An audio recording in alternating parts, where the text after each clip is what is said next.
Good morning to everybody. ಈ ದಿನ ನಾವು ಹೊಸ ಅಧ್ಯಯನವನ್ನು ಆರಂಭಿಸೋಣ. ಸಾಮಾಜಿಕ ಚಳುವಳಿಗಳು ಎನ್ನುವ ಅಂಶವನ್ನು ಕುರಿತಾಗಿ.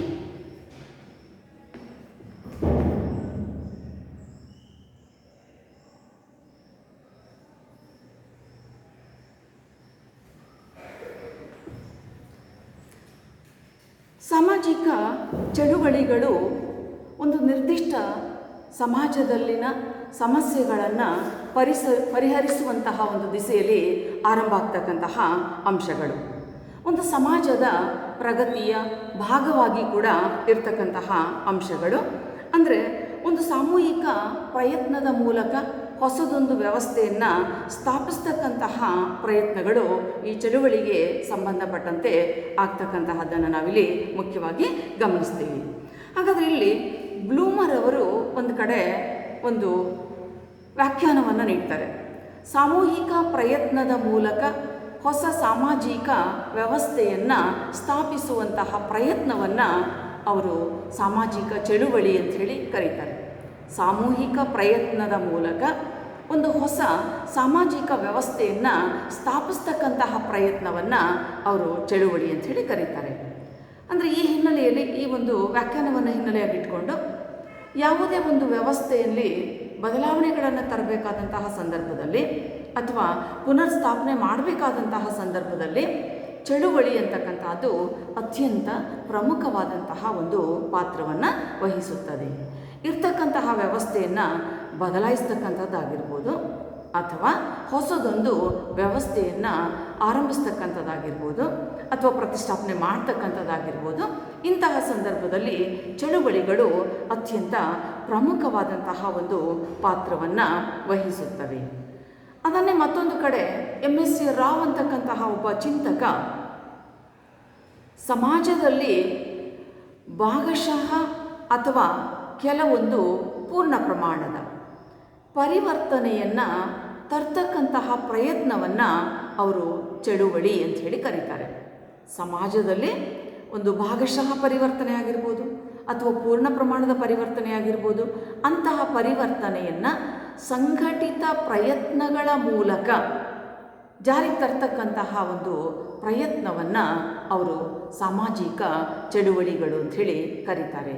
ಹಾಗಾದರೆ ಈ ಎರಡು ವ್ಯಾಖ್ಯೆಗಳ ಮೂಲಕ ಹೊಸದಾದ ವ್ಯವಸ್ಥೆಯನ್ನು ಸ್ಥಾಪನೆ ಮಾಡ್ತಕ್ಕಂಥದ್ದಾಗಿರ್ಬೋದು, ಇರ್ತಕ್ಕಂತಹ ವ್ಯವಸ್ಥೆಯನ್ನು ಪರಿವರ್ತಿಸ್ತಕ್ಕಂಥದ್ದಾಗಿರ್ಬೋದು, ಇರುವ ವ್ಯವಸ್ಥೆಯಲ್ಲಿ ಕೆಲವೊಂದು ಪರಿವರ್ತನೆಗಳನ್ನು ತರ್ತಕ್ಕಂಥದ್ದಾಗಿರ್ಬೋದು. ಈ ಎಲ್ಲವುಗಳಿಗೆ ಸಂಬಂಧಪಟ್ಟಂತಹ ಅಂಶಗಳು ಈ ಒಂದು ಚಳುವಳಿಯ ಮುಖ್ಯ ಅರ್ಥವನ್ನು ಸೂಚಿಸುತ್ತವೆ. ಅಂತಹ ಸಾಮಾಜಿಕ ಚಳುವಳಿಗಳು ರೂಪುಗೊಳ್ಳುವಾಗ, ಯಾಕೆಂದರೆ ಬದಲಾವಣೆಯನ್ನು ತರ್ತಕ್ಕಂಥದ್ದು ತುಂಬ ಕಷ್ಟ. ನಾವು ಸಮಾಜಶಾಸ್ತ್ರದ ಅಧ್ಯಯನದಲ್ಲಿ ಪ್ರತಿ ಸಂದರ್ಭದಲ್ಲಿ ನೋಡ್ತೀವಿ. ಯಾವುದೇ ಬದಲಾವಣೆ ಅಂತಕ್ಕಂಥದ್ದು ಅಷ್ಟು ಇದ್ದಕ್ಕಿದ್ದಾಗೆ ಸಂಭವಿಸೋದಿಲ್ಲ ಅಥವಾ ವೇಗವಾಗಿ ಸಂಭವಿಸೋದಿಲ್ಲ.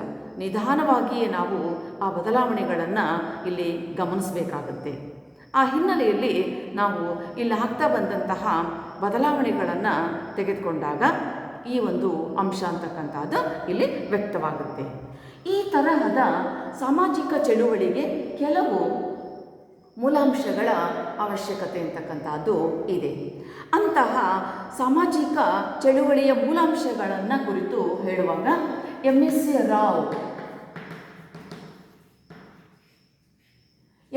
ರಾವ್ ಎನ್ನುವ ಚಿಂತಕ ಸಾಮಾಜಿಕ ಚಳುವಳಿಗಳನ್ನು ಕುರಿತಾಗಿ ಇಲ್ಲಿ ಹೇಳ್ತಾ ಹೋಗ್ತಾರೆ. ಅಂದರೆ ಮುಖ್ಯವಾಗಿ ಕೆಲವು ಮೂಲಾಂಶಗಳನ್ನು ಅವರಲ್ಲಿ ಪ್ರತಿಪಾದನೆ ಮಾಡ್ತಾರೆ. ಒಂದು ಸಿದ್ಧಾಂತ, ಎರಡನೇದು ಸಾಮೂಹಿಕ ಕ್ರೋಢೀಕರಣ, ಮತ್ತೊಂದು ನಾಯಕತ್ವ ಮತ್ತು ಸಂಘಟನೆ. ಇಲ್ಲಿ ಭಾರತದಲ್ಲಿ ಸಾಮಾಜಿಕ ಚಳುವಳಿಗಳು, ಭಾರತದಲ್ಲಿ ಸಾಮಾಜಿಕ ಚಳುವಳಿಗಳು ಎನ್ನುವ ಒಂದು ಕೃತಿಯ ಮೂಲಕ ಅವರು ಮುಖ್ಯವಾಗಿ 3 ರೀತಿಯ ಸಿದ್ಧಾಂತಗಳನ್ನು ಹೇಳ್ತಾರೆ. MSc ರಾವ್ ಅವರು ಭಾರತದಲ್ಲಿ ಸಾಮಾಜಿಕ ಚಳುವಳಿಗಳು ಇದಕ್ಕೆ ಸಂಬಂಧಪಟ್ಟಂತಹ ಒಂದು ಅಂಶವನ್ನು ಹೇಳುವಾಗ 3 ರೀತಿಯ ಸಿದ್ಧಾಂತಗಳನ್ನು ಹೇಳ್ತಾರೆ. ಒಂದು ಮೂರು ರೀತಿಯ ಮೂಲಾಂಶಗಳನ್ನು ಹೇಳ್ತಾರೆ. ಒಂದು ಸಿದ್ಧಾಂತ, ಎರಡನೇದು ಸಾಮೂಹಿಕ ಕ್ರೋಢೀಕರಣ, ಮತ್ತೊಂದು ನಾಯಕತ್ವ ಮತ್ತು ಸಂಘಟನೆ. ಈ ತರಹದ ಮೂರು ರೀತಿಯ ಮೂಲಾಂಶಗಳ ಮೂಲಕ ಸಾಮಾಜಿಕ ಚಳುವಳಿಗಳು ಹೇಗೆ ಇಲ್ಲಿ ರೂಪುಗೊಳ್ತವೆ ಎನ್ನುವಂಥದ್ದನ್ನು ಅವರು ಸ್ಪಷ್ಟಪಡಿಸ್ತಾ ಹೋಗ್ತಾರೆ. ಮೊದಲನೇದು ಸಿದ್ಧಾಂತ. ಸಾಮಾಜಿಕ ಚಳುವಳಿಯ ಮೂಲಾಂಶದಲ್ಲಿ ಒಂದು ನಿರ್ದಿಷ್ಟವಾಗಿರ್ತಕ್ಕಂಥ ಸಿದ್ಧಾಂತ ಇರಬೇಕು, ನಿರ್ದಿಷ್ಟವಾದಂತಹ ಒಂದು ವಿಚಾರಗಳು ಇರಬೇಕು. ಅಂದರೆ ಆ ಚಳುವಳಿಗೆ ಒಂದು ಕ್ರಿಯಾ ಚೌಕಟ್ಟು ಅಂತಕ್ಕಂತಹದ್ದು ಇರಬೇಕಾಗುತ್ತೆ. ಒಂದು ನಿರ್ದಿಷ್ಟವಾದಂತಹ ಚೌಕಟ್ಟಿನಲ್ಲಿ ಆ ಒಂದು ಸಿದ್ಧಾಂತ ರೂಪುಗೊಳ್ಳುತ್ತದೆ. ಆ ಮೂಲಕ ಮಾತ್ರವೇ ನಾವು ಸಾಮಾಜಿಕ ವ್ಯವಸ್ಥೆಯಲ್ಲಿ ಈ ಥರದ ಒಂದು ಹೊಸ ಪರಿವರ್ತನೆಯನ್ನು ತರೋದಕ್ಕೆ ಸಾಧ್ಯ ಆಗುತ್ತೆ ಅಂತಕ್ಕಂತಹ ಒಂದು ಸಂಗತಿ ಮುಖ್ಯ ಆಗುತ್ತೆ. ಹೀಗೆ ನಿರ್ದಿಷ್ಟ ವಿಚಾರಗಳನ್ನು ರೂಪಿಸಿಕೊಳ್ಳುವುದರ ಮೂಲಕ ಈ ಒಂದು ಚಳುವಳಿಯಲ್ಲಿ ತೊಡಗಿಸ್ಕೊಳ್ಬೋದು ಅಂತಕ್ಕಂಥದ್ದು. ಎರಡನೇದು ಸಾಮೂಹಿಕ ಕ್ರೋಢೀಕರಣ. ನಿರ್ದಿಷ್ಟ ವಿಚಾರಗಳನ್ನು ಒಳಗೊಂಡಂತೆ ಇಲ್ಲಿ ಚಳುವಳಿಯ ಸ್ವರೂಪ ಏನಿದೆ, ಚಳುವಳಿ ಯಾವ ದಿಕ್ಕಿನ ಕಡೆಗೆ ಸಾಗ್ತಾ ಇದೆ, ಈ ಸಂಗತಿಗಳನ್ನು ಒಳಗೊಂಡು ಒಂದು ಸಾಮೂಹಿಕವಾಗಿರ್ತಕ್ಕಂತಹ ಕ್ರೋಢೀಕರಣ ಅಂತಕ್ಕಂಥದ್ದು ಇಲ್ಲಿ ಸಾಧ್ಯ ಆಗುತ್ತೆ. ಅಂದರೆ ಚಳುವಳಿಯ ಆಶಯ ಏನಿದೆ, ಚಳುವಳಿಯ ದಿಕ್ಕು ಯಾವುದು, ಇದಕ್ಕೆ ಸಂಬಂಧಪಟ್ಟಂತಹ ಒಂದು ಅಂಶಗಳು ಇಲ್ಲಿ ಮಹತ್ವವಾದಂತಹ ಪಾತ್ರವನ್ನು ವಹಿಸುತ್ತವೆ. ಆ ಥರದ ಒಂದು ಸಾಮೂಹಿಕ ಕ್ರೋಢೀಕರಣ. ಇದಕ್ಕೆ ಪೂರಕವಾಗಿ ನಾಯಕತ್ವ ಮತ್ತು ಸಂಘಟನೆ. ಈ ಮೂರು ಮೂಲಾಂಶಗಳು ಒಂದಕ್ಕೊಂದು ಪರಸ್ಪರ ಪೂರಕವಾಗಿರ್ತಕ್ಕಂಥದ್ದನ್ನು ನೋಡ್ತೀವಿ. ನಾಯಕತ್ವ ಮತ್ತು ಸಂಘಟನೆ. ಯಾವುದೇ ಚಳುವಳಿ, ಪ್ರತಿಭಟನೆ, ಹೋರಾಟ ಇವುಗಳು ಯಶಸ್ಸನ್ನು ಹೊಂದಬೇಕಾದ್ರೆ ಅಲ್ಲಿ ನಿರ್ದಿಷ್ಟವಾಗಿ ಸಂಘಟಿತ ವ್ಯವಸ್ಥೆ ಇರಬೇಕು. ಹಾಗೆಯೇ ಆ ಸಂಘಟಿತ ವ್ಯವಸ್ಥೆಯನ್ನು ಮುನ್ನಡೆಸ್ತಕ್ಕಂತಹ ಒಬ್ಬ ನಾಯಕ ಇರಬೇಕು. ಸರಿಯಾದಂತಹ ಸಮರ್ಥ ನಾಯಕತ್ವ, ಅದನ್ನು ನಾವು ಚಾರಿಸ್ಮ್ಯಾಟಿಕ್ ಟೈಪ್ ಆಫ್ ಲೀಡರ್ಶಿಪ್ ಅಂತ ಕರಿತೀವಿ. ಜನಾಕರ್ಷಕವಾಗಿರ್ತಕ್ಕಂತಹ ವ್ಯಕ್ತಿತ್ವವನ್ನು ಹೊಂದಿರುವಂತಹ ವ್ಯಕ್ತಿ ಅಲ್ಲಿ ನಾಯಕನಾಗಿರಬೇಕು, ನಾಯಕತ್ವವನ್ನು ವಹಿಸ್ಕೊಂಡಿರಬೇಕು. ಆಗ ಮಾತ್ರವೇ ಯಾವುದೇ ಚಳುವಳಿ ಯಶಸ್ಸನ್ನು ಹೊಂದೋದಕ್ಕೆ ಸಾಧ್ಯ ಆಗುತ್ತೆ ಎನ್ನುವಂಥದ್ದು. ಹಾಗಾದರೆ ಈ ದಿಸೆಯಲ್ಲಿ ಇಲ್ಲಿ ಸಂಘಟಿತವಾಗಿರಬೇಕು. ಮುಖ್ಯವಾಗಿ ಇಲ್ಲಿನ ಸಿದ್ಧಾಂತದ ಪ್ರಕಾರ ನಿರ್ದಿಷ್ಟ ವಿಚಾರಗಳು, ಸಾಮೂಹಿಕ ಕ್ರೋಢೀಕರಣದ ಪ್ರಕಾರ ಅದಕ್ಕೊಂದು ನಿರ್ದಿಷ್ಟವಾದಂತಹ ಕ್ರಿಯಾ ಚೌಕಟ್ಟನ್ನು ಒದಗಿಸ್ತಕ್ಕಂಥದ್ದು. ಅವೆರಡನ್ನು ಒಳಗೊಂಡು ಸಂಘಟಿತ ರೂಪದಲ್ಲಿ ಒಬ್ಬ ಮುಖಂಡ ನಾಯಕತ್ವನ ಮೂಲಕ ಈ ಒಂದು ಚಳುವಳಿ ಅಂತಕ್ಕಂತಹದ್ದು ಆರಂಭ ಆಗ್ತಕ್ಕಂತಹದ್ದು ಅತ್ಯಂತ ಪ್ರಮುಖವಾದಂತಹ ಅಂಶಗಳು. ಈ ತರಹ MSc ರಾವ್ ಅವರು ಭಾರತದಲ್ಲಿ ಸಾಮಾಜಿಕ ಚಳುವಳಿಗಳು ಎನ್ನುವ ವ್ಯಾಪ್ತಿಯಲ್ಲಿ ಈ ಒಂದು ಮೂಲಾಂಶಗಳನ್ನು ಕುರಿತು ಅವರು ಹೇಳ್ತಾ ಹೋಗ್ತಾರೆ ಎನ್ನುವಂತಹದ್ದು. ಇಲ್ಲಿ ಸಾಮಾಜಿಕ ಚಳುವಳಿಗೆ ಇದಷ್ಟೇ ಮೂಲಾಂಶಗಳಲ್ಲ, ಅದಕ್ಕೆ ಬದಲಾಗಿ ಇನ್ನೂ ಕೆಲವು ಮೂಲಾಂಶಗಳಿದ್ದಾವೆ. ಹೊಸ ಹೊಸ ಬಗೆಯ ಮೂಲಾಂಶಗಳು ಸಮಾಜ ಪರಿವರ್ತನೆಯಾಗುತ್ತಾ ಹೋದಂತೆ ಇಲ್ಲಿ ರೂಪುಗೊಳ್ತಾ ಹೋಗ್ತವೆ. ಉದಾಹರಣೆಗೆ ಬಾರ್ಟಾಕ್ಸ್ ಒಂದು ಕಡೆ ಹೇಳ್ತಾರೆ, ವಸ್ತುನಿಷ್ಠತೆ ಇರಬೇಕು, ಆದರ್ಶತೆ ಇರಬೇಕು. ಸಾಮಾಜಿಕ ಚಳುವಳಿ ಕೆಲವು ಪ್ರಮುಖವಾದಂತಹ ಅಂಶಗಳನ್ನು, ಆಶಯಗಳನ್ನು ಒಳಗೊಂಡಿರಬೇಕು. ಹಾಗೆ ಮಾತ್ರವೇ ಅದು ಯಶಸ್ಸನ್ನು ಹೊಂದೋದಕ್ಕೆ ಸಾಧ್ಯ ಆಗುತ್ತೆ ಅಂತಕ್ಕಂಥದ್ದು. ಈ ರೀತಿಯಲ್ಲಿ ಕಾಲ ಬದಲಾಗ್ತಾ ಹೋದಂತೆ ಇನ್ನಷ್ಟು ಹೊಸ ಹೊಸ ಅಂಶಗಳು ಇಲ್ಲಿ ಸೇರ್ಪಡೆಯಾಗ್ತಾ ಹೋಗುವಂತಹದ್ದನ್ನು ನಾವಲ್ಲಿ ಗಮನಿಸ್ತೇವೆ. ಅದೇ ರೀತಿಯಲ್ಲಿ ನಾವು ಇದಕ್ಕೆ ಹಿನ್ನೆಲೆಯಾಗಿ ಸ್ವತಂತ್ರ ಹೋರಾಟವನ್ನು ಕೂಡ ಒಂದು ಸಾಮಾಜಿಕ ಚಳುವಳಿಯಾಗಿ ನೋಡುವಂತಹ ಪ್ರಯತ್ನಗಳು ಇಲ್ಲಿದೆ.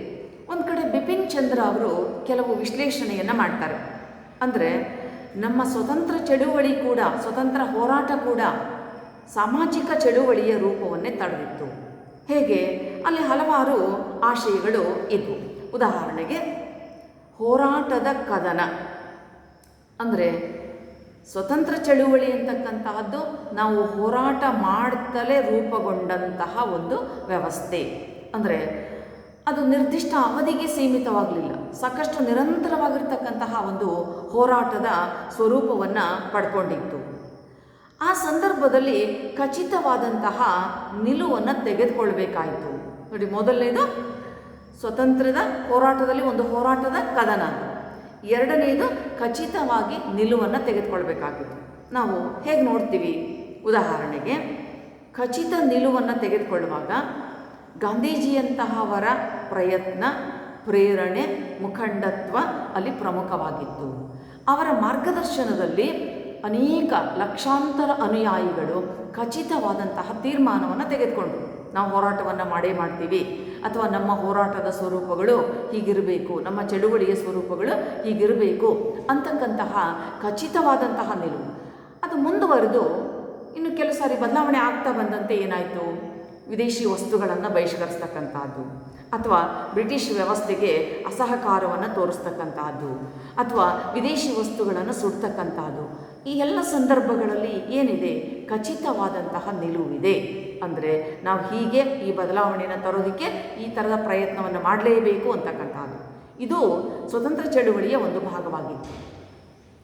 ಮತ್ತೊಂದು ಭೂಗತ ಹೋರಾಟ.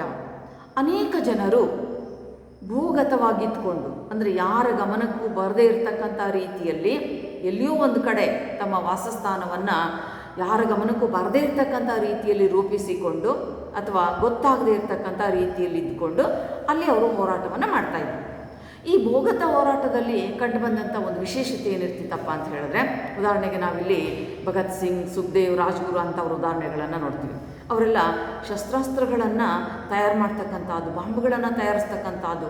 ಯಾಕೆಂದರೆ ಇವತ್ತಿನ ಟೆಕ್ನಾಲಜಿಯಲ್ಲಿ ಸುಲಭ, ಆದರೆ ಆಗಿನ್ನೂ ಇಷ್ಟೊಂದು ಅಡ್ವಾನ್ಸ್ ಟೆಕ್ನಾಲಜಿ ಇರಲಿಲ್ಲ. ಆ ಸಂದರ್ಭದಲ್ಲೇ ಅವರು ಅಂತಹದ್ದೊಂದು ಪ್ರಯತ್ನಗಳನ್ನು ಮಾಡ್ತಾರೆ.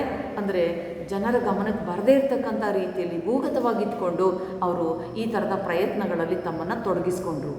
ಹಾಗಾಗಿ ನಮಗಿಲ್ಲಿ ಸ್ವತಂತ್ರ ಹೋರಾಟ ಅಂತಕ್ಕಂತಹದ್ದು ಒಂದು ಚಳುವಳಿಯ ರೂಪದಲ್ಲಿ ನಮಗೆ ಮುಖ್ಯವಾಗಿ ಕಂಡುಬರ್ತದೆ ಎನ್ನುವಂತಹದ್ದು. ಹೀಗೇ ಚಳುವಳಿ ಹಲವಾರು ರೂಪವನ್ನು ಪಡಿತಾ ಹೋಗ್ತಕ್ಕಂಥದ್ದನ್ನು ನೋಡ್ತೀವಿ. ಮತ್ತು ಇನ್ನು ನಂತರದಲ್ಲಿ ಕಾಲ ಬದಲಾದ ಹಾಗೆ ಸ್ವತಂತ್ರ ನಂತರದ ಅವಧಿಯನ್ನು ತೆಗೆದುಕೊಂಡಾಗ ಅಥವಾ ಸ್ವತಂತ್ರದ ಆರಂಭಿಕ ಅವಧಿಯನ್ನು ತೆಗೆದುಕೊಂಡಾಗಲೂ ಕೂಡ ಚಳುವಳಿಗಳು ಅಲ್ಲಿ ಮತ್ತೊಂದು ರೂಪದಲ್ಲಿ ಕಾಣ್ತಾ ಬಂದು ಚಳುವಳಿಯ ಪ್ರಕಾರಗಳು ಅಲ್ಲಿ 3 ರೂಪದಲ್ಲಿ ನಮಗೆ ಕಾಣ್ತವೆ. ಒಂದು ಸಮಾಜ ಸುಧಾರಣಾ ಚಳುವಳಿಗಳು, 2 ಕ್ರಾಂತಿಕಾರಿ ಚಳುವಳಿಗಳು, ಮತ್ತೊಂದು ರೂಪಾಂತರ ಚಳುವಳಿಗಳು. ಸಮಾಜ ಸುಧಾರಣಾ ಚಳುವಳಿಗಳು, ಕ್ರಾಂತಿಕಾರಿ ಚಳುವಳಿಗಳು ಮತ್ತು ರೂಪಾಂತರ ಚಳುವಳಿಗಳು ಅಂತಕ್ಕಂಥದ್ದು. ಈ ಥರದ ಹೊಸ ಬಗೆಯ ಪ್ರಕಾರಗಳು ಇಲ್ಲಿ ರೂಪುಗೊಳ್ತಾ ಬಂದವು. ಆ ಹೊಸ ಪ್ರಕಾರಗಳಲ್ಲಿ ನಾವು ಮೊದಲನೇದಾಗಿ ನೋಡ್ತೀವಿ ಸಮಾಜ ಸುಧಾರಣಾ ಚಳುವಳಿಗಳು.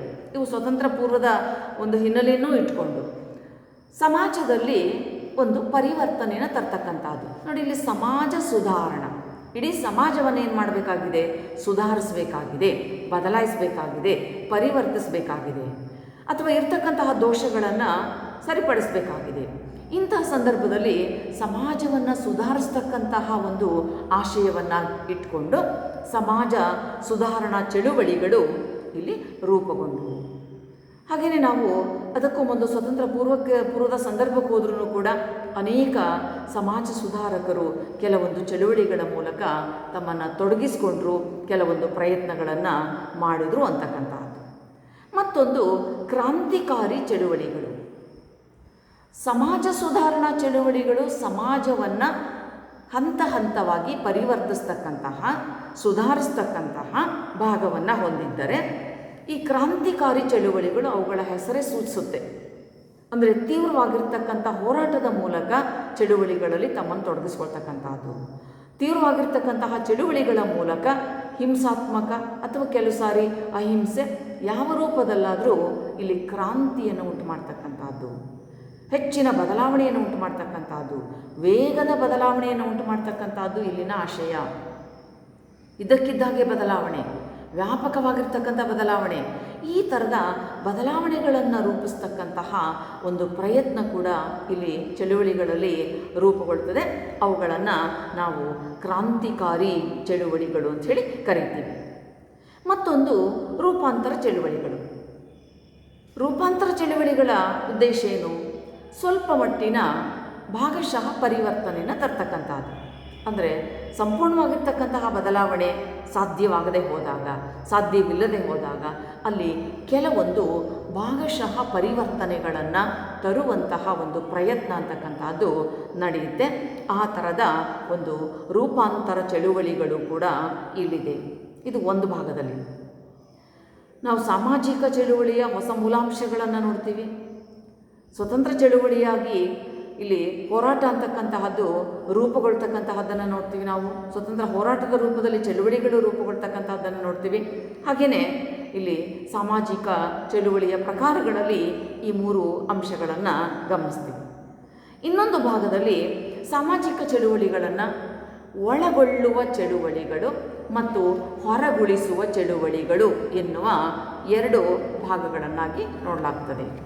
ಹಾಗಾದರೆ ಒಳಗೊಳ್ಳುವ ಚಳುವಳಿಗಳು ಅಂದರೆ ಒಂದು ರೀತಿ ಸಾಮಾಜಿಕ ನ್ಯಾಯಕ್ಕಾಗಿ ಹೋರಾಟವನ್ನು ಮಾಡ್ತಕ್ಕಂತಹ ಚಳುವಳಿಗಳು ಒಳಗೊಳ್ಳುವ ಚಳುವಳಿಗಳಾಗಿ ಕಂಡುಬರ್ತವೆ. ಅಂದರೆ ಇರ್ತಕ್ಕಂಥ ವ್ಯವಸ್ಥೆಯನ್ನು ಬದಲಾವಣೆ ಮಾಡ್ತಕ್ಕಂಥದ್ದು ಅಥವಾ ಶೋಷಣೆ ಆಗಿದ್ದರೆ ಅದನ್ನು ತಪ್ಪಿಸುವಂಥ ಪ್ರಯತ್ನವನ್ನು ಮಾಡ್ತಕ್ಕಂಥದ್ದು ಈ ಥರದ್ದು. ಇನ್ನೊಂದು ಭಾಗದಲ್ಲಿ ಹೊರಗುಳಿಯುವ ಚಳುವಳಿಗಳು, ಹೊರಗಿನವರನ್ನು ದೂಷಿಸುವುದರ ಮೂಲಕ ಚಳುವಳಿಯಲ್ಲಿ ತೊಡಗಿಸ್ಕೊಳ್ತಕ್ಕಂಥದ್ದು, ಮತ್ತೊಬ್ಬರ ಮೇಲೆ ಆಪಾದನೆಯನ್ನು ಮಾಡುವ ಮೂಲಕ ಚಳುವಳಿಯಲ್ಲಿ ತೊಡಗ್ತಕ್ಕಂಥದ್ದು. ಈ 2ನೇ ಭಾಗದಲ್ಲಿ ನಾವು ಒಂದೆರಡು ಉದಾಹರಣೆಗಳನ್ನು ನೋಡೋದಾದರೆ, ಅಸ್ಸಾಂಗಳಿಗೆ ಮಾತ್ರ Assam is only for Assamese ಅಂತಕ್ಕಂತಹ ಒಂದು ಹೋರಾಟ ಈಗಲೂ ನಡೀತಾ ಇದೆ.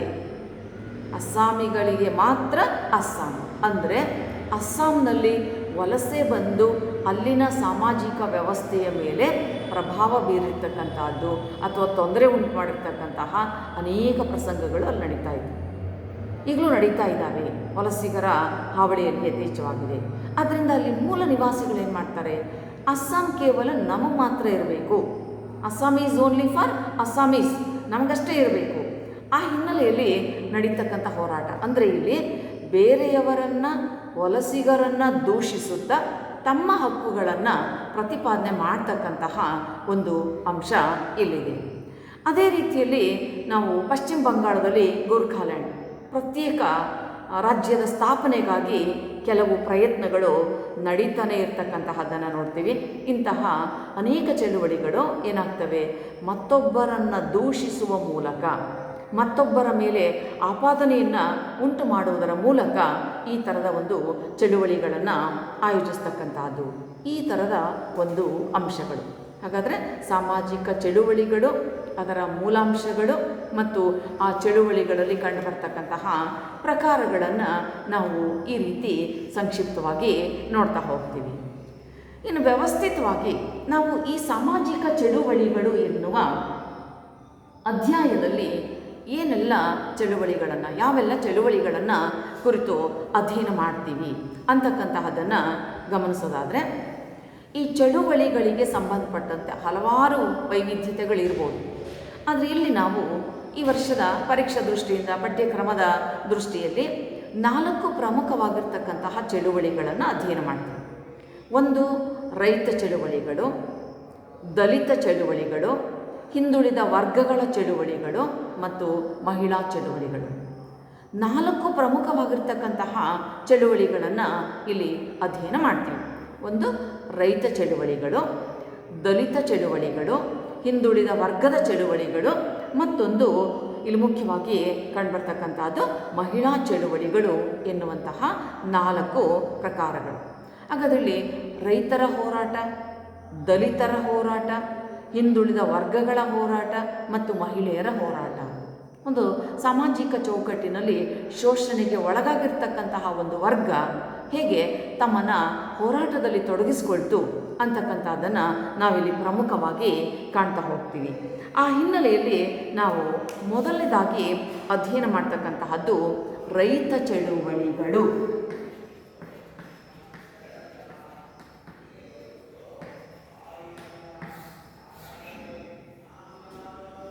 ರೈತ ಚಳುವಳಿಗಳು ಅತ್ಯಂತ ಒಂದು ಪ್ರಮುಖವಾಗಿರ್ತಕ್ಕಂತಹ ಹೋರಾಟದ ಒಂದು ಭಾಗವಾಗಿ ಇರುವಂತಹದ್ದು. ಹಾಗಾದರೆ ರೈತ ಚಳುವಳಿ ಅಂದರೆ ಏನು? ಅತ್ಯಂತ ಸರಳವಾಗಿ ನಾವೇನು ಹೇಳ್ಬೋದು, ವ್ಯವಸಾಯಕ್ಕೆ ಸಂಬಂಧಿಸಿದಂತಹ ಹೋರಾಟದ ಪ್ರಕರಣಗಳು, ಕೃಷಿ ವ್ಯವಸ್ಥೆಯ ಚೌಕಟ್ಟಿಗೆ ಒಳಪಟ್ಟಂತಹ ಹೋರಾಟದ ಸಂದರ್ಭಗಳು, ಇವುಗಳನ್ನು ನಾವು ರೈತ ಚಳುವಳಿಗಳು ಅಂಥೇಳಿ ಕರಿತೀವಿ. ವ್ಯವಸಾಯದ ಚೌಕಟ್ಟಿಗೆ ಒಳಪಡ್ತಕ್ಕಂಥ ಇವತ್ತಿನ ಸಂದರ್ಭದಲ್ಲಿ ನಾವು ನೋಡ್ತಾ ಇದ್ದೀವಿ, ಭಾರತೀಯ ಸಮಾಜ, ಭಾರತ ಅಂದರೆ ನಾವು ಕಳೆದ ಚಾಪ್ಟರ್ ಅಧ್ಯಯನ ಮಾಡಿದಾಗೆ ಇದು ಹಳ್ಳಿಗಳ ದೇಶ, ಗ್ರಾಮೀಣ ಪ್ರಧಾನವಾಗಿರ್ತಕ್ಕಂಥ ದೇಶ. 70%ಕ್ಕೂ ಹೆಚ್ಚು ಜನರು ಇವತ್ತಿಗೂ ನಮ್ಮ ಹಳ್ಳಿಗಳಲ್ಲೇ ವಾಸ ಮಾಡ್ತಾ ಇದ್ದಾರೆ. ಆ 70% ಜನ ಕೃಷಿಯನ್ನು ಬಹುಮುಖ್ಯ ಕಸುಬನ್ನಾಗಿ ಹೊಂದಿರತಕ್ಕಂಥದ್ದು. ನಮ್ಮ ಗ್ರಾಮೀಣ ಭಾಗಗಳಲ್ಲಿ ಇವತ್ತಿಗೂ 80% ಜನ ಈ ಒಂದು ಕೃಷಿ ಚಟುವಟಿಕೆಯಲ್ಲೇ ತಮ್ಮನ್ನು ತೊಡಗಿಸ್ಕೊಂಡಿರ್ತಕ್ಕಂಥದ್ದು. ಆದರೆ ಅಷ್ಟೆಲ್ಲ ಕೃಷಿ ಚಟುವಟಿಕೆಯಲ್ಲಿ ತೊಡಗಿಸ್ಕೊಂಡಿದ್ದಾರೆ ಅಂದಾಗ ಅತ್ಯಂತ ಸಣ್ಣ ರೈತರು, 1-2 ಎಕರೆ ಜಮೀನನ್ನು ಹೊಂದಿರತಕ್ಕಂತಹ ಸಣ್ಣ ರೈತರಿಂದ ಹಿಡಿದು ಅತ್ಯಧಿಕ ಜಮೀನನ್ನು ಹೊಂದಿರತಕ್ಕಂತಹ ರೈತಾಪಿ ವರ್ಗಗಳು ಇಲ್ಲಿ ಇದ್ದಾವೆ.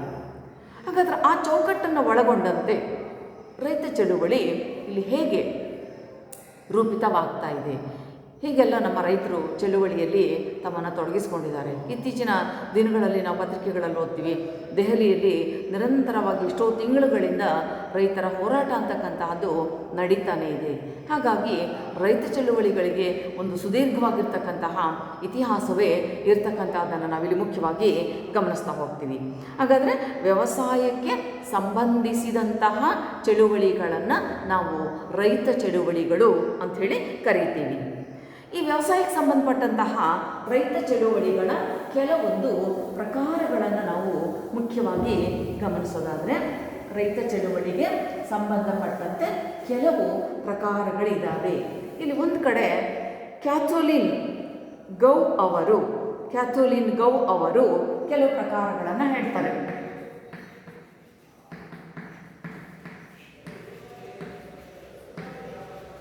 ಕ್ಯಾಥೋಲಿನ್ ಗೌ ಅವರು ರೈತರ ಒಂದು ಚಳುವಳಿಗೆ ಸಂಬಂಧಪಟ್ಟಂತೆ ಕೆಲವೊಂದು ಪ್ರಕಾರಗಳನ್ನು ಅವರು ಹೇಳ್ತಾರೆ.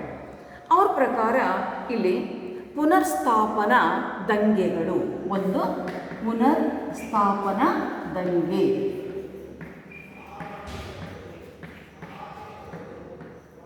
ಪುನರ್ಸ್ಥಾಪನಾ ದಂಗೆ. ಎರಡನೇದು ಧಾರ್ಮಿಕ ಚಳುವಳಿಗಳು,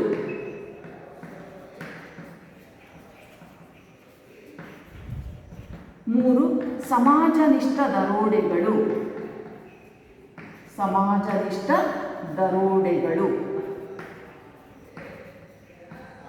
ನಾಲ್ಕನೇದು ಜನತಾ ವಿಪ್ಲವ. ಈ ತರಹದ 4 ಪ್ರಕಾರಗಳನ್ನು ಕ್ಯಾಥೋಲಿನ್ ಗೌ ಅವರು ರೈತ ಚಳುವಳಿಯ ಪ್ರಕಾರಗಳಾಗಿ ವಿಭಾಗಿಸ್ತಾ ಹೋಗ್ತಾರೆ. ಇಲ್ಲಿ ಮೊದಲದಾಗಿ ಕಾಣ್ತಕ್ಕಂತಹದ್ದು ಪುನರ್ಸ್ಥಾಪನಾ ದಂಗೆಗಳು, ಪುನಃ ಸ್ಥಾಪನೆ ಮಾಡ್ತಕ್ಕಂಥದ್ದು. ಅಂದರೆ ಹಳೆಯ ವ್ಯವಸ್ಥೆಯನ್ನು ವಿರೋಧಿಸಿ ಹೊಸ ವ್ಯವಸ್ಥೆಯನ್ನು ಸ್ಥಾಪನೆ ಮಾಡ್ತಕ್ಕಂಥದ್ದು, ಪುನಃ ಸ್ಥಾಪನೆ ಮಾಡ್ತಕ್ಕಂತಹದ್ದು. ಸೊ ಇದಕ್ಕೆ ನಾವು ಬ್ರಿಟಿಷರ ಕಾಲದಿಂದನೂ ಅಲ್ಲಿನ ಉದಾಹರಣೆಗಳನ್ನು ಕೂಡ ತೆಗೆದುಕೊಳ್ಬೋದಾಗಿದೆ. ಅಂದರೆ ಬ್ರಿಟಿಷರ ಅವಧಿಯಲ್ಲಿ ಸಂತಾಲರು ಎನ್ನುವಂತಹ ಒಂದು ಬುಡಕಟ್ಟು ಜನರು ತಮ್ಮ ಅಸ್ತಿತ್ವವನ್ನು ರೂಪಿಸಿಕೊಳ್ಳುವಂಥ ಸಂದರ್ಭದಲ್ಲಿ ಈ ಥರದ ಪುನರ್ಸ್ಥಾಪನಾ ದಂಗೆಗಳಲ್ಲಿ ತೊಡಗಿದ್ರು. ಆ ಥರದ ಉದಾಹರಣೆಗಳು ರೈತ ಚಳುವಳಿಯಲ್ಲಿ ನಮಗೆ ಅತ್ಯಂತ ಮಹತ್ವದ ಒಂದು ಪಾತ್ರವನ್ನು ವಹಿಸ್ತವೆ. ಪುನಃ ಸ್ಥಾಪನೆ ಮಾಡ್ತಕ್ಕಂತಹ ಒಂದು ಚಟುವಟಿಕೆಗಳು ಇಲ್ಲಿ ಕಂಡುಬರ್ತಕ್ಕಂಥದ್ದು.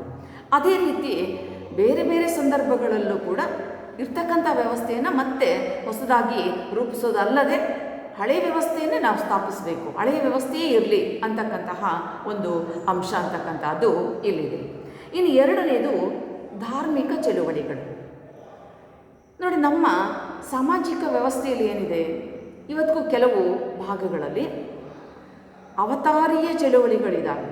ಅಂದರೆ ಯಾರೋ ಬರ್ತಾರೆ, ನಮಗೆ ರಾಮರಾಜ್ಯ ಸ್ಥಾಪನೆ ಆಗುತ್ತೆ, ಅಥವಾ ಯಾರೋ ಬರ್ತಾರೆ ಅತ್ಯುನ್ನತವಾಗಿರ್ತಕ್ಕಂಥ ಅಧಿಕಾರವನ್ನು ನಮಗೆ ಅವರು ನೀಡ್ತಾರೆ, ಅಥವಾ ಯಾರೋ ಬರ್ತಾರೆ ಅವರು ನಮ್ಮ ಸಮಸ್ಯೆಗಳನ್ನು ಬಗೆಹರಿಸ್ತಾರೆ, ಯಾರೋ ಬಂದಾಗ ಇಲ್ಲಿ ಸುವರ್ಣ ಅವಕಾಶಗಳು ನಮಗೆ ದೊರೆಯುತ್ತವೆ. ಇಂತಹ ಒಂದು ಅಂಶವನ್ನು ಆಧಾರವಾಗಿ ಇಟ್ಕೊಂಡು ಧಾರ್ಮಿಕ ಹಿನ್ನೆಲೆಯಲ್ಲಿ ಚಳುವಳಿಗಳನ್ನು ರೂಪಿಸ್ತಕ್ಕಂಥದ್ದು. ಅಂದರೆ ಹೆಚ್ಚಿನ ಆಶಾಭಾವನೆಯನ್ನು ಹೊಂದತಕ್ಕಂಥದ್ದು, ಅತ್ಯುತ್ತಮವಾದಂಥ ಆಶಯಗಳನ್ನು ರೂಪಿಸ್ಕೊಳ್ತಕ್ಕಂಥದ್ದು. ಅವುಗಳ ಮೂಲಕ ನಾವೆಲ್ಲರೂ ಪಾಸಿಟಿವ್ ಆಗಿ ಯೋಚನೆ ಮಾಡ್ತಕ್ಕಂಥ ರೀತಿಯಲ್ಲಿ ಉತ್ತಮ ವ್ಯವಸ್ಥೆ ಮುಂದೆ ಬಂದೇ ಬರ್ತದೆ. ಹೊಸ ವ್ಯವಸ್ಥೆ ಇಲ್ಲಿ ಅಸ್ತಿತ್ವಕ್ಕೆ ಬಂದೇ ಬರ್ತದೆ, ಸಮಸ್ಯೆಗಳು ಬಗೆಹರಿತವೆ. ಹೀಗೆ ಧಾರ್ಮಿಕ ಹಂತದಲ್ಲಿ ಧರ್ಮ, ದೇವರು ಈ ಒಂದು ಚೌಕಟ್ಟಿನ ಒಳಗೆ ಕೂಡ ನಾವು ಪಾಪ ಪುಣ್ಯ ಪ್ರಜ್ಞೆಯ ಜೊತೆಗೆ ಇಂತಹ ಚಳುವಳಿಗಳಲ್ಲಿ ಜನರು ತಮ್ಮನ್ನು ತೊಡಗಿಸ್ಕೊಳ್ತಾ ಹೋಗ್ತಕ್ಕಂಥದ್ದನ್ನು ನಾವಲ್ಲಿ ನೋಡ್ತೀವಿ. ಅಂತಹ ಕೆಲವು ಅಂಶಗಳು. ಮತ್ತೊಂದು ಸಮಾಜನಿಷ್ಠ ದರೋಡೆಗಳು. ನೋಡಿ, ದರೋಡೆ ಅಂತಕ್ಕಂತಹ ಪದ ಇಲ್ಲಿದೆ. ಸಮಾಜನಿಷ್ಠ ದರೋಡೆ ಅಂದರೆ ದರೋಡೆಯನ್ನು ಮಾಡ್ತಾರೆ. ಯಾತಕ್ಕಾಗಿ? ಸಮಾಜಕ್ಕೆ ನಿಷ್ಠೆಯಿಂದ ಇದ್ದು ಯಾರಲ್ಲಿ ಶ್ರೀಮಂತಿಕೆ ಜಾಸ್ತಿ ಇದೆ, ಶೋಷಣೆಯನ್ನು ಮಾಡ್ತಾ ಇದ್ದಾರೆ, ಪ್ರಬಲ ಭೂಮಾಲೀಕರಾಗಿದ್ದಾರೆ, ಅವರನ್ನು ದೋಚಿ ಅವರನ್ನು ಕೊಳ್ಳೆ ಹೊಡೆದು ಬಡವರಿಗೆ ಹಂಚ್ತಕ್ಕಂಥದ್ದು. ಇಲ್ಲಿ ದರೋಡೆ ಮಾಡ್ತಾರೆ, ಆದರೆ ಅವರು ಸಮಾಜಕ್ಕೆ ನಿಷ್ಠರಾಗಿರ್ತಾರೆ. ಪ್ರಬಲ ಭೂಮಾಲೀಕರು, ಹಿಂದೆಲ್ಲ ಸಾವಿರಾರು ಎಕರೆ ಜಮೀನಿರ್ತಕ್ಕಂಥ ಜಮೀನ್ದಾರರು ನಿರಂತರವಾಗಿ ರೈತ ವರ್ಗವನ್ನು ಶೋಷಣೆ ಮಾಡ್ತಾಯಿದ್ರು. ಅಂತಹ ಜನರ ವಿರುದ್ಧ ನಡೀತಕ್ಕಂತಹ ಒಂದು ಹೋರಾಟಗಳು ಇವತ್ತಿಗೂ ಕೂಡ ಅನೇಕ ಸಂದರ್ಭದಲ್ಲಿ ನಾವು ಉದಾಹರಣೆಗೆ ಮಧ್ಯ ಭಾರತವನ್ನು ತೆಗೆದುಕೊಂಡ್ರೆ ಅಲ್ಲಿ ಟಕ್ಕರ ಹೋರಾಟ, ಅವರೆಲ್ಲ ಇವತ್ತಿಗೂ ಕೂಡ ಅದೇ ಥರದ ಚಟುವಟಿಕೆಯಲ್ಲಿ ತೊಡಗಿದ್ದಾರೆ. ಶ್ರೀಮಂತರನ್ನ ಕೊಳ್ಳೆ ಹೊಡಿತಕ್ಕಂಥದ್ದು, ಬಡವರಿಗೆ ಅದನ್ನು ಹಂಚ್ತಕ್ಕಂಥದ್ದು. ಹಾಗೆಯೇ ಅನೇಕ ವರ್ಷಗಳ ಹಿಂದೆ ಆಂಧ್ರದ ಕರ್ನೂಲು ಭಾಗದಲ್ಲಿ ನರಸಿಂಹರೆಡ್ಡಿ ತಂಡ ಅಂತಕ್ಕಂಥದ್ದು. ಸೊ ಅವರೆಲ್ಲ ಏನು ಮಾಡ್ತಾಯಿದ್ರು, ಶ್ರೀಮಂತರನ್ನು ಇಲ್ಲಿ ಅವರಲ್ಲಿರ್ತಕ್ಕಂತಹ ಸಂಪತ್ತನ್ನು ಒತ್ತಾಯಪೂರ್ವಕವಾಗಿ ವಶಪಡಿಸಿಕೊಂಡು ಅದನ್ನು ಬಡವರಿಗೆ ದಾನ ಮಾಡ್ತಕ್ಕಂಥದ್ದು. ಇದರಿಂದ ಸಮಾಜದಲ್ಲಿ ಒಂದು ಸಮಾನತೆಯನ್ನು ಸಾಧಿಸ್ಬೋದು, ಸಮಾನತೆಯನ್ನು ಸ್ಥಾಪಿಸ್ಬೋದು ಎನ್ನುವಂತಹ ಒಂದು ಮುಖ್ಯ ಆಶಯ ಇಲ್ಲಿರ್ತಕ್ಕಂಥದ್ದು. ಈಗಲೂ ಕೂಡ ನಾವು ನಕ್ಸಲೀಯರ ಹೋರಾಟದಲ್ಲಿ ಈ ಥರದ ಒಂದು ಅಂಶವನ್ನು ಗಮನಿಸ್ತೀವಿ. ನಕ್ಸಲೀಯರು ಏನು ಹೇಳ್ತಾರೆ, ಇರ್ತಕ್ಕಂಥವರನ್ನು ದೋಚಿ ಇಲ್ಲದೇ ಇರ್ತಕ್ಕಂಥವ್ರಿಗೆ ಹಂಚ್ತಕ್ಕಂಥದ್ದು. ಸೊ ಇದು ನಿಧಾನಕ್ಕೆ ಏನಾಗುತ್ತೆ, ಇದರಿಂದ ಸಮಾನತೆ ಅಂತಕ್ಕಂಥದ್ದು ಸ್ಥಾಪನೆ ಆಗುತ್ತೆ, ಸಮಾನ ಅವಕಾಶಗಳು ಎಲ್ರಿಗೂ ದೊರೆಯೋದಕ್ಕೆ ಅವಕಾಶ ಅಂತಕ್ಕಂಥದ್ದು ಆಗುತ್ತೆ ಎನ್ನುವಂತಹ ಒಂದು ಅಂಶ ಇಲ್ಲಿದೆ. ಈ ತರಹ ಸಮಾಜಕ್ಕೆ ನಿಷ್ಠೆಯಿಂದ ಇದ್ದು ನಡೀತಕ್ಕಂತಹ ದರೋಡೆಗಳು ರೈತ ಚಳುವಳಿಗಳ ಒಂದು ಭಾಗವಾಗಿ ಕೂಡ ಇರ್ತಕ್ಕಂತಹದ್ದನ್ನು ನಾವಲ್ಲಿ ನೋಡ್ತೀವಿ. ನಾಲ್ಕನೇದು ಇನ್ನೊಂದು ಜನತಾ ವಿಪ್ಲವ. ದೀರ್ಘಕಾಲದಿಂದ ಪರಿಹಾರ ಕಾಣದೇ ಇರತಕ್ಕಂತಹ ಸಮಸ್ಯೆಗಳನ್ನು ಇಲ್ಲಿ ಪರಿಹರಿಸುವಂಥ ಪ್ರಯತ್ನವನ್ನು ಮಾಡ್ತಕ್ಕಂಥದ್ದು. ಉದಾಹರಣೆಗೆ ಕೆಲವು ಅಧಿಕಾರಿಗಳು ಭ್ರಷ್ಟರಿದ್ದಾರೆ, ಸುದೀರ್ಘ ಕಾಲ ಅವರು ಕೆಲಸ ಮಾಡ್ತಾನೇ ಇಲ್ಲ, ಯಾವ ಕೆಲಸಗಳೂ ಆಗ್ತಾ ಇಲ್ಲ. ಅಂತಹ ಸಂದರ್ಭದಲ್ಲಿ ದಂಗೆ ಹೇಳ್ತಕ್ಕಂಥದ್ದು, ಆ ಅಧಿಕಾರಿಗಳ ವಿರುದ್ಧ ಹೋಗ್ತಕ್ಕಂಥದ್ದು, ಅಧಿಕಾರಿಗಳ ವಿರುದ್ಧ ಹೋರಾಟವನ್ನು ಮಾಡ್ತಕ್ಕಂಥದ್ದು ಈ ತರಹದ್ದು. ಅಥವಾ ಕೆಲವು ಸಾರಿ ಮಹಿಳೆಯರ ಮೇಲೆ ನಡೀತಕ್ಕಂಥ ದೌರ್ಜನ್ಯಗಳನ್ನು ವಿರೋಧಿಸಿ ಹೋರಾಟವನ್ನು ಮಾಡ್ತಕ್ಕಂಥದ್ದು. ಇಂತಹ ಸಂದರ್ಭದಲ್ಲೂ ಕೂಡ ಈ ಒಂದು ರೈತರ ಚಳುವಳಿಗಳ ಒಂದು ಪ್ರಸ್ತಾಪ ಅಂತಕ್ಕಂಥದ್ದು ಆಗ್ತಾ ಇರ್ತದೆ. ಇನ್ನೊಂದು ಭಯೋತ್ಪಾದಕ ಪ್ರತೀಕಾರಗಳು.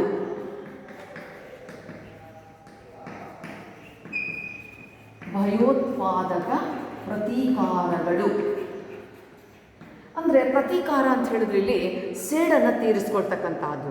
ಅಂದರೆ ಮುಖ್ಯವಾಗಿ ಭೂ ಮಾಲೀಕರ ವಿರುದ್ಧ, ಭ್ರಷ್ಟ ಅಧಿಕಾರಿಗಳ ವಿರುದ್ಧ ಸೇಡಿನ ಭಾವನೆಯನ್ನು ತೋರಿಸ್ಕೊಳ್ತಕ್ಕಂಥದ್ದು. ಪ್ರಬಲ ಭೂಮಾಲೀಕರಿದ್ದಾರೆ, ಅವರು ಗಣಿಗಾರರಿಗೆ ಕಷ್ಟವನ್ನು ಕೊಡ್ತಾ ಇದ್ದಾರೆ, ಅಥವಾ ಹೆಚ್ಚು ಆದಾಯವನ್ನು ಅವರೇ ಇಟ್ಕೋತಾ ಇದ್ದಾರೆ, ರೈತರ ಶೋಷಣೆ ಮಾಡ್ತಾ ಇದ್ದಾರೆ. ಇಂತಹ ಸಂದರ್ಭದಲ್ಲಿ ಅವರ ವಿರುದ್ಧ ಹೋರಾಟವನ್ನು ಮಾಡ್ತಕ್ಕಂಥದ್ದು.